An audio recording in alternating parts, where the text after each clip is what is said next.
Le 17 mars 2025, l'ancien président Donald Trump a utilisé sa plateforme de médias sociaux, Truth Social, pour annoncer une décision importante. Il a déclaré que Hunter Biden et Ashley Biden, les enfants de l'ancien président Joe Biden, ne bénéficieraient plus de la protection des services secrets. Ce décret, entré en vigueur immédiatement, a eu des répercussions à Washington et au-delà.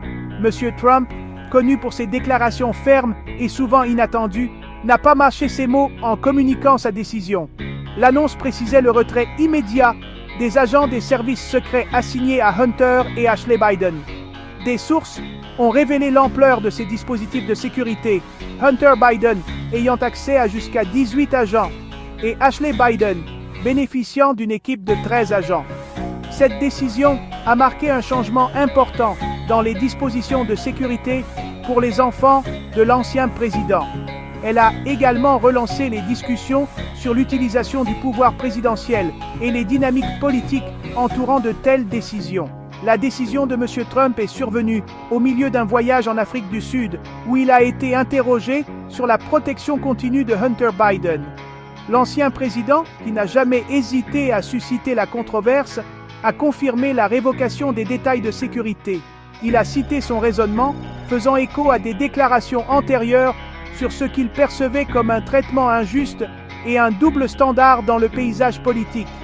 Cette décision s'inscrivait dans une tendance observée pendant la présidence de M. Trump, où il avait déjà retiré la protection des services secrets à des personnes qu'il considérait comme des critiques ou des opposants. Le caractère soudain de l'annonce et l'absence d'avertissement préalable à la famille Biden ont encore alimenté les spéculations et les analyses. Les observateurs ont noté les risques potentiels pour la sécurité liés à un retrait aussi soudain de la protection, en particulier compte tenu de la notoriété des personnes concernées. Cette décision a été largement perçue comme un autre exemple de la volonté de M. Trump de remettre en question les normes et d'exercer son influence, même après avoir quitté ses fonctions.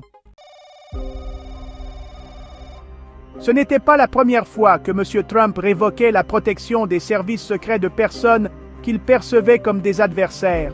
Tout au long de sa présidence, il a démontré une tendance à utiliser ce pouvoir pour cibler ses critiques et ses opposants politiques.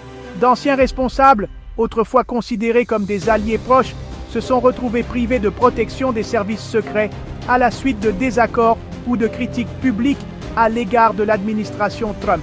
Parmi ceux qui ont subi des mesures similaires figuraient des personnalités de premier plan, comme Mark Esper, John Bolton, Mike Pompeo, Anthony Fauci et Brian Hook. Ces personnes, qui ont occupé diverses fonctions au sein de l'administration Trump, sont ensuite devenues la cible de sa colère.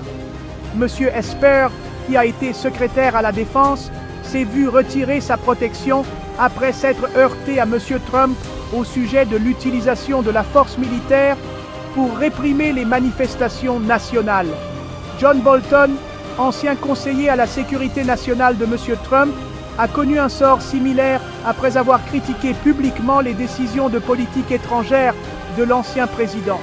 M. Pompeo, initialement un fidèle partisan, a vu sa protection retirée après son départ du poste de secrétaire d'État.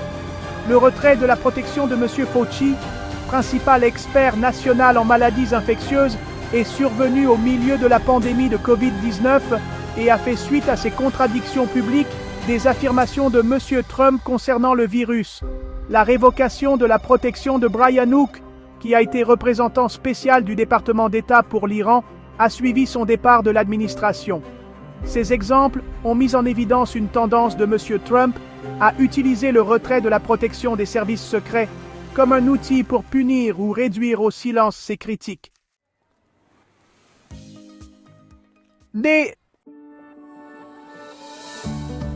Pendant des décennies, les politiques ont visé à protéger les plus vulnérables d'entre nous.